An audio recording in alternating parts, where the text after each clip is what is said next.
Hey everybody, let's talk about Laguz. Rune Guidance of the Norse here, and today we're going to talk about Laguz. Now, for those of you who are in this Studying of the Runes series, in a way, runes are a form of apotropaic magic. Now, what that is when you're using symbols, sometimes even iconography, to convey magical protection and magical thought. So in a way, they very much can fall into that category. But let's talk about Laguz specifically today. And the reason why I want to focus on Laguz first and individually apart from other runes is because in a couple weeks I am going to be showing you how to make some bind runes work for you using energy and using motion. And Laguz is one of those incredible runes that really is a foundation for that. I believe that is part of why we find it inscribed so often, that Alu, which is Ansus Laguz Uruz, we find inscribed in so many places. And at first they're like, well, it just means ale, and oh well, it's just meant to be protection on drinking vessels. And we kind of realize now that it's a secret, but there's deeper hidden magical meaning to it. So Laguz, let's get into Laguz. Why Laguz is so important for you to begin working with if you want to be a practitioner of runic magic is because it is one of the sacred elements. When we talk about earth, air, we talk about fire, we talk about water, Laguz is one of those four sacred elements, or elemental directions, one could even say. And to have a relationship with that is really, really foundational. Let's think about using water and magic in general, and then you can apply it to incorporating Laguz into your practice. So Laguz in Old Norse means the lake or water, or almost the energy or movement from the water. It represents all kinds of things symbolically. I talk about this in the book as well. It can represent the emotional element of the human. It can talk about the subconscious mind or of the soul.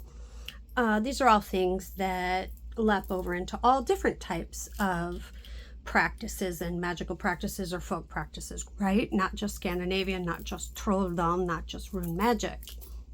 Water in general usually makes a huge impact, and it's incredibly powerful and represents that energy flow. Think about water. Think about it maybe doesn't have as much connotation to us now, because we no longer have to use a water mill to produce electricity or to produce energy. But even Niagara Falls, where I grew up, is still used for the Eastern Seaboard to provide electricity, hydroelectric power through Niagara Falls. And that is because the energy that is emitted by the movement of water is absolutely incredible.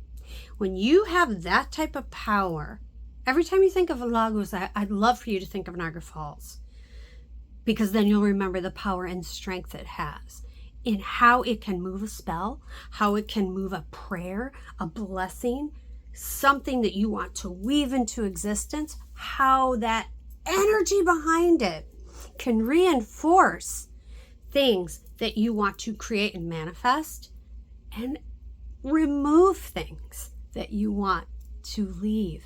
It's absolutely incredible. We forget it. It's at our fingertips. We forget about that aspect of it. Also think about how water, the flexibility of water, no matter what container you put it in, it adjusts.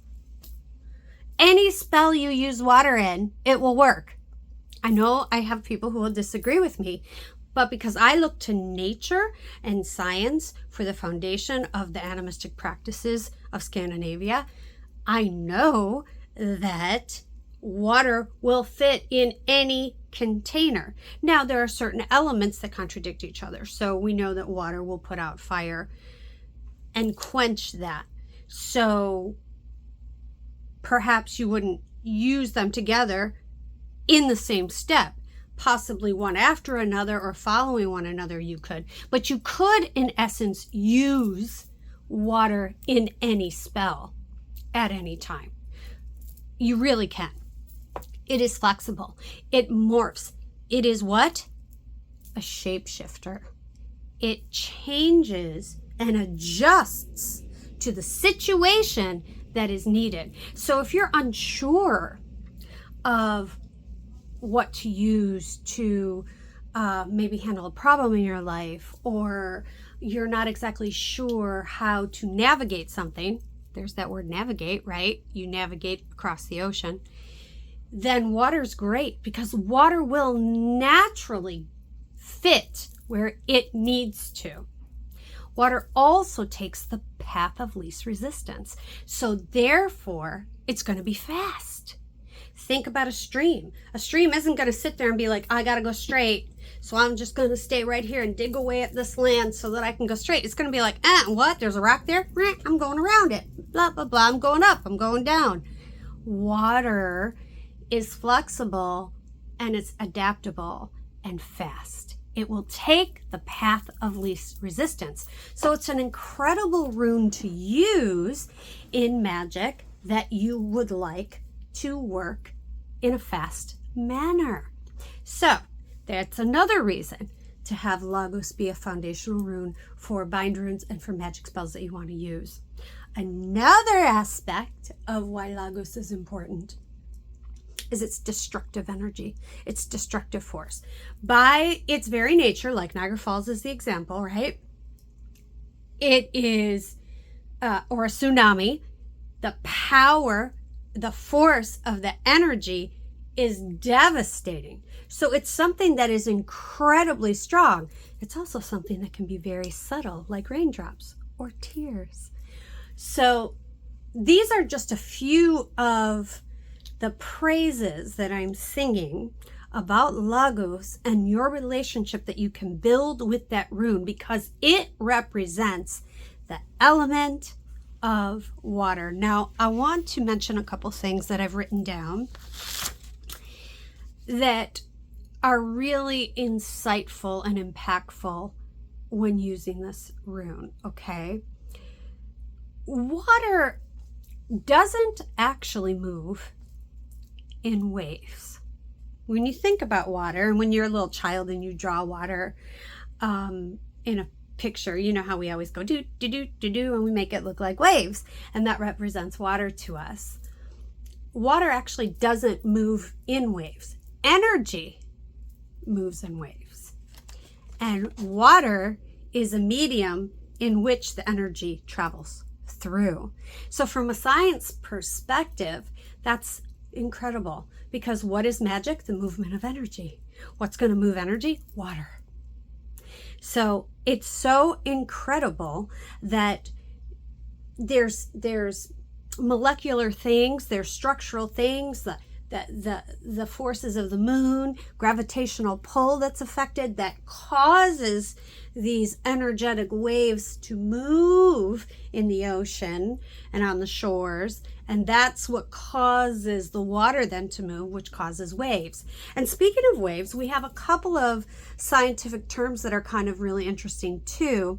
There's linear wave addition.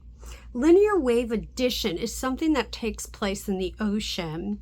So if you think linear wave addition, it's when the energy waves are going all like this and kind of crazy underneath the surface. You may not even see it. The water might look like a calm sea, but these things are going underneath, and the force of them opposing on each other can cause like a rogue wave just to like spike up out of nowhere all of a sudden and destroy ships and capsize things and cause these incredible things. So this is something that's different than a tsunami. This isn't something that is misplaced, like you know, a underwater crash of a cliff, or a cliff falling into the ocean, and that, or an earthquake, and that causes a tsunami. That's something different.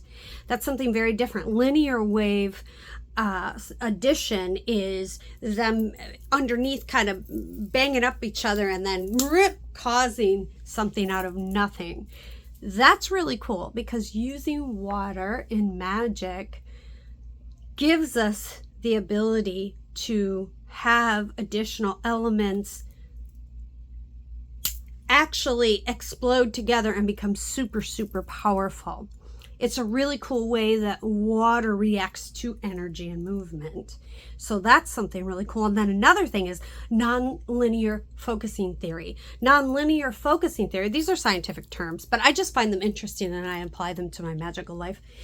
Nonlinear focusing theory is basically ripples. You throw a stone and then the ripples go and they affect the next one and affect the next one and affect the next one. So that's another cause and effect that the movement of water does, is it will compound itself and become stronger as it accumulates and ripples out. So when we really understand this element of water, right, that's what makes us go, Laguz, you represent all these things. I'm going to use you. I'm going to work with you. I'm going to develop a relationship with you to be able to assist me in manifesting, creating, weaving the outcome that I desire, or that I desire for somebody else. There's another thing that I think is really, really cool. Did you ever like have a barrel or see a swimming pool and someone punctures it with a knife and the water goes and spurts out? Or even a fountain, sometimes if there's a lot of energy or pressure behind it, it almost looks like it's not moving. Do you ever look really close? It looks like it's just one solid piece, that it's not moving, and that's called laminal flow.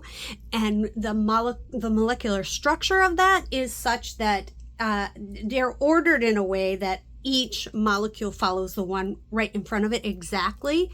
So it looks like a continuous flow, but really it's not. It's liquid. That's just another cool thing that can blow your mind about water. And somehow the aspect that it uses its molecular structure according to the amount of pressure that's put on it to respond that way, I'm sure you could figure out a way to apply that to your magical practice when using Laguz as well, because that's like another phenomena that water does, which is so freaking cool.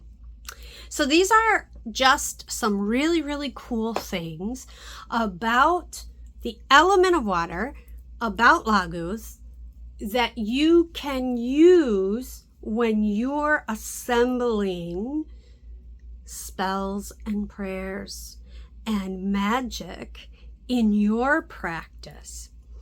Don't sit on Laguz. No lie.